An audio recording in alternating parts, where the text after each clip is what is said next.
بسم اللہ الرحمن الرحیم۔ السلام علیکم ورحمۃ اللہ وبرکاتہ۔ خوش آمدید۔ میں ہوں ڈاکٹر جیلانی اور آپ دیکھ رہے ہیں یوٹیوب چینل۔ ہماری شخصی ترقی و کامیابی کی تیاری کے نسخہ خاکی پر بات جاری ہے۔ ہم نے پچھلے ویلاگ میں جاتے جاتے یاد دہانی کرائی تھی کہ فصل کی تیاری والی مثال یاد رکھیے گا۔ یہ مثال ہم نے نسخہ خاکی کے سب سے پہلے ویلاگ میں دی تھی اور اس بات کا بھی ذکر کیا تھا کہ ہمیں بھی اپنی فصل کی تیاری کرنا پڑے گی، بالکل اس طرح جس طرح فصل کاشت کرنے سے پہلے زمین کو تیار کیا جاتا ہے۔ اب ہم آپ کے سامنے چند سوالات رکھنا چاہتے ہیں۔ وہ یہ کہ کیا آپ نے کبھی اپنی زمین پر چل پھر کر دیکھا کہ یہ کس حالت میں ہے؟ کیا آپ کو اندازہ ہے کہ اس زمین میں کس قسم کی فصل کاشت کی جا سکتی ہے؟ کیا آپ نے اپنی زمین میں پیدا ہونے والے خضروں پودوں اور جھاڑ جھنکار کا کبھی جائزہ لیا؟ کیا آپ ہل چلانا جانتے ہیں؟ کیا آپ تواتر سے اپنی زمین کی صفائی اور گدائی کرتے رہتے ہیں؟ کیا آپ اس کی صحت اور توانائی کا خیال رکھتے ہیں؟ سوالات تو اور بھی بہت ہیں، لیکن بات لمبی ہو جائے گی۔ اگر آپ کو یاد ہو تو پچھلے ویلاگ میں ہم نے یہ بھی کہا تھا کہ خود شناسی کی ابتدا اپنی سوچ و فکر کا تجزیہ کرنے سے شروع ہوتی ہے، اور کسی بھی قسم کا تجزیہ سوالات سے شروع ہوتا ہے۔ اس لیے یہ جو چند سوالات ابھی ہم نے آپ کے سامنے رکھے، اس کی وجہ آپ کو ان پر سوچنے کے لیے آمادہ کرنا ہے۔ ہمارا کہنا ہے کہ عقل مند وہ نہیں جسے تمام سوالات کے جواب پتہ ہوں، بلکہ وہ ہے جسے یہ پتہ ہو کہ اس کے سوالات کا جواب اسے کہاں سے ملے گا۔ دوسرے یہ کہ سوال کرنا بھی ایک فن ہے۔ بے وجہ بے مقصد یا لا حاصل بحث میں الجھنا دانشمندی نہیں۔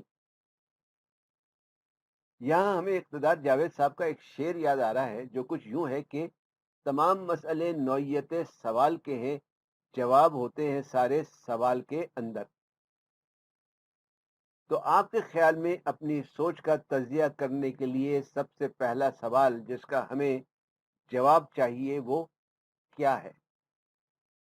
اگر آپ شخصی ترقی و کامیابی کے ایسے نسخے اور طریقے سیکھنا چاہتے ہیں جو کسی اسکول میں نہ تو پڑھائے جاتے ہیں نہ ہی سکھائے جاتے ہیں، تو اس چینل کو سبسکرائب کر کے بیل آئیکن پر کلک کر دیں تاکہ آپ کو آنے والی ویڈیوز کی بروقت اطلاع مل سکے۔ سب سے پہلا سوال ہے کہ کیا ہمیں اپنی زمین کا جائزہ لینا آتا بھی ہے یا نہیں؟ مطلب یہ کہ کیا ہمیں اپنی سوچ یا خیالات کا تجزیہ کرنا بھی آتا ہے یا نہیں؟ اصل مسئلہ یہ ہے کہ ہم زندگی کے ہنگاموں اور کاروبار میں اتنے الجھ جاتے ہیں کہ ہمیں صحیح معنوں میں سوچنے کا موقع ہی نہیں ملتا۔ ہم حالات کے دھارے کے ساتھ ساتھ بہتے چلے جاتے ہیں۔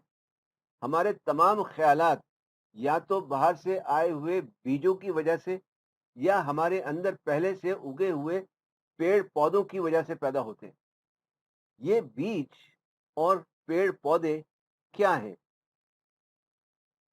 یہ بیج وہ اطلاعات و اشارات ہیں جو ہم ہر لمحہ شعوری اور غیر شعوری طور پر وصول کر رہے ہوتے ہیں، اور پیڑ پودے وہ اطلاعات و معلومات ہیں جو پیدائش سے لے کر آج تک ہمارے حافظے میں محفوظ ہو چکی ہیں۔ ہوتا کچھ یوں ہے کہ جیسی ہمیں کوئی اطلاع موصول ہوتی ہے، ہمارا ذہن فوراً اس کا تجزیہ شروع کر دیتا ہے۔ اس کا موازنہ اطلاع کی نوعیت کے لحاظ سے پہلے سے موجود مواد سے شروع ہو جاتا ہے۔ اگر تو یہ اطلاع ہمارے نظریے یا زاویہ نگاہ کے مطابق ہوتی ہے تو ہم اسے قبول کر لیتے ہیں، ورنہ رد کر دیتے ہیں۔ یہ عمل رد و قبول لاشعوری طور پر اتنی سرعت سے یا اتنی تیزی سے ہوتا ہے کہ ہمیں اس کا پتہ ہی نہیں چلتا۔ ان نظریات یا مختلف زاویہ نگاہ کو ہم عقل کے پردوں سے تعبیر کرتے ہیں۔ عقل پہ پردے پڑنے کے بارے میں تو آپ نے سنا ہی ہوگا. یہ پردے ایک طرح کی چھلنی کا کام کرتے ہیں. تمام اطلاعات، اشارات، علامات، معلومات سب ان سے چھن کر ہی ہمارے دماغ میں داخل ہوتی ہیں یا ہمارے ذہن میں داخل ہوتی ہیں.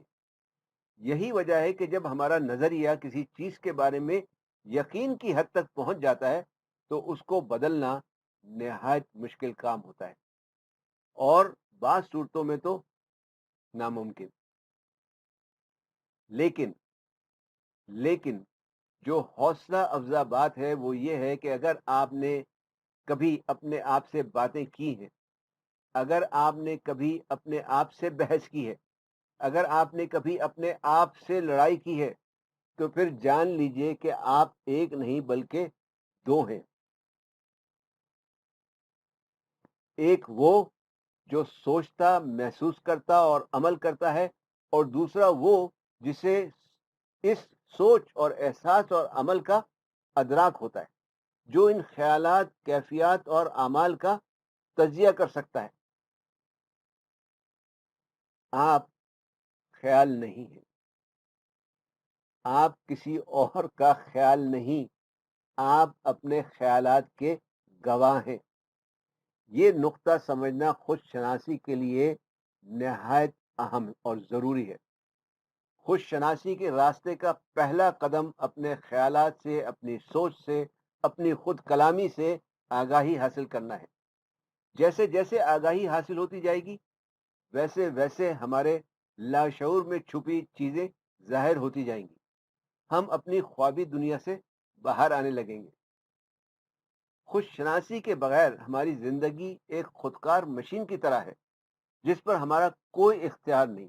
نہ تو اپنی سوچ و سمجھ پر کوئی ہمارا اختیار ہے، نہ اپنی کیفیات پر، اور نہ ہی اپنے اعمال پر.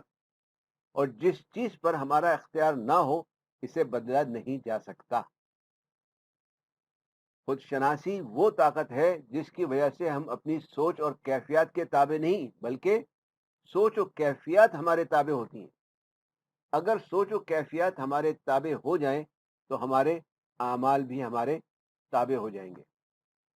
اعمال تابع ہوں گے تو ہمارے خیال میں اس کے آگے کا سلسلہ آپ خود جوڑ سکتے ہیں. اب بات تو ہمیں سوچنے سمجھنے کے مختلف انداز پر کرنی تھی، لیکن اس میں کچھ مزید وقت درکار ہوگا، اس لیے فی الحال یہیں تک رکھتے ہیں. انشاءاللہ اس پر اگلے ویلاگ میں بات کریں گے. مجھے اجازت دیجیے. ویڈیو پسند آئی ہو تو لائک اور شیئر کرنا نہ بھولیں. اپنا اور دوسروں کا خیال رکھیں. مجھے اپنی دعا میں یاد رکھیں. والسلام علیکم ورحمۃ اللہ وبرکاتہ.